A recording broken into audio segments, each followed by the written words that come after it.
दोस्तों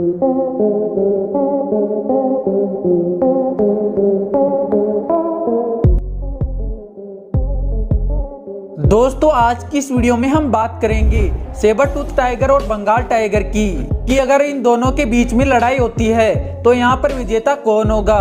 क्योंकि आज के समय में बंगाल टाइगर तो मौजूद है, लेकिन इस समय धरती पर सेबर टूथ टाइगर नहीं पाए जाते हैं। दरअसल सेबर टूथ टाइगर तो आज से लगभग धरती से 10,000 साल पहले विलुप्त हो चुके हैं, लेकिन ये धरती पर आज भी जिंदा होते और इनका सामना बंगाल टाइगर से हो जाता तो उस लड़ाई के अंदर कौन विजेता होता। आज हम इन दोनों से जुड़ी काफी सारी जानकारियां जानने वाले हैं और उन सभी जानकारियों के आधार पर ही ये पता करेंगे कि आखिर एक बंगाल टाइगर और सेबर टूथ टाइगर में से कौन ज्यादा शक्तिशाली है। तो चलिए बिना टाइम बर्बाद किए शुरू करते हैं आज की इस वीडियो को। सबसे पहले बात करते हैं सेबर टूथ टाइगर की। दोस्तों जैसा कि मैंने आपको पहले ही बता दिया कि सेबर टूथ टाइगर आज से लगभग 10,000 साल पहले धरती पर पाए जाते थे और ये देखा जाए तो आज से काफी पुराना समय था जब सेबर टूथ टाइगर की तरह ही धरती पर और भी खतरनाक जानवर पाए जाते थे। लेकिन सेबर टूथ टाइगर इतने खतरनाक थे कि ये खतरनाक से खतरनाक और बड़े से बड़े जानवरों का शिकार आसानी से कर लिया करते थे। यहाँ तक कि ये मेमत को भी अपना शिकार बना लिया करते थे, जो कि आज के हाथियों से भी खतरनाक हुआ करते थे।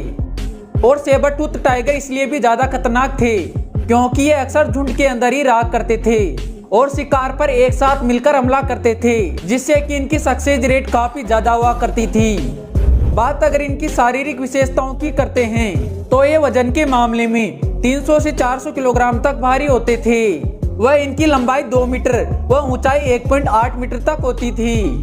लेकिन जब बात इनके जबड़े की ताकत की आती है तो इनके जबड़े के अंदर 2 लंबे और नुकीले कैनाइन टूथ होते थे, जिनकी लंबाई लगभग 12 इंच के आसपास होती थी और ये ज्यादातर अपने शिकार को कैनाइन टूथ की मदद से चीर फाड़ कर मारते थे।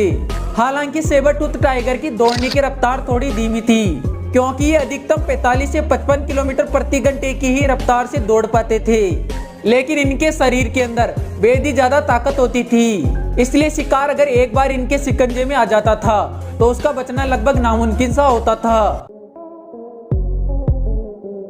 तो यहाँ पर हमने सेबर टूथ टाइगर के बारे में काफी सारी जानकारियां ली और अब हम जानेंगे बंगाल टाइगर के बारे में।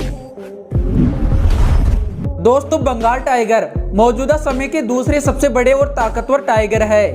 दोस्तों मैं आपको बता दूं, ज्यादातर बंगाल टाइगर भारत के अंदर पाए जाते हैं क्योंकि सुंदरबन के अंदर इनकी संख्या में लगातार बढ़ोतरी हो रही है। दोस्तों बंगाल टाइगर बेहद ही खतरनाक इसलिए भी होते हैं क्योंकि इनके पंजे बेहद ही नुकीले व घातक होते हैं। बात अगर इनके जबड़े की करते हैं तो इनके जबड़े के अंदर लगभग 4 इंच लंबे कैनाइन टूथ होते हैं। हालांकि ये सेबर टूथ टाइगर के सामने कुछ भी नहीं है, लेकिन फिर भी बंगाल टाइगर इनकी मदद से अपनी शिकार को आसानी से चीर फाड़ डालता है और शिकार को पकड़ते समय इनके लंबे पंजे और कैनाइन टूथ काफी मदद करते हैं। अगर इनके बाइट फोर्स की बात करें तो एक बंगाल टाइगर अपने जबड़े की मदद से 1050 psi का बल आसानी से लगा सकता है। वजन के मामले में बंगाल टाइगर लगभग 220 किलोग्राम के आसपास भारी होते हैं और इनकी लंबाई 2.7 से 3 मीटर तक होती है। वह इनकी ऊंचाई की बात करें तो इनकी ऊंचाई 1.1 मीटर तक हो सकती है और दौड़ने के मामले में बंगाल टाइगर लगभग 65 किलोमीटर प्रति घंटे की रफ्तार से आसानी से दौड़ लेते हैं। तो यहाँ पर देखा जाए तो एक बंगाल टाइगर साइज के मामले में भले सेबर टूथ टाइगर से थोड़ा पीछे हैं, लेकिन दौड़ने की रफ्तार और बाइट फोर्स के मामले में काफी ज्यादा आगे हैं क्योंकि सेबर टूथ टाइगर का बाइट फोर्स 300 psi के आसपास ही होता है, जो कि बंगाल टाइगर के मुकाबले काफी कम है। लेकिन सेबर टूथ टाइगर के लंबे और नुकीले कैनाइन टूथ बंगाल टाइगर को लड़ाई के अंदर ज्यादा नुकसान पहुंचा सकते हैं और ताकत के मामले में भी sabre tooth tiger Bengal tiger से काफी आगे होते हैं। इसलिए मेरा ओपिनियन तो यही है कि यहाँ पर बंगाल टाइगर के मुकाबले सेबर टूथ टाइगर ज्यादा खतरनाक होते हैं और इनके बीच हुई लड़ाई के अंदर भी जीत सेबर टूथ टाइगर की ही होगी। वैसे आपका इस फाइट के बारे में क्या कहना है, आप भी अपनी राय नीचे कमेंट बॉक्स में जरूर बताना।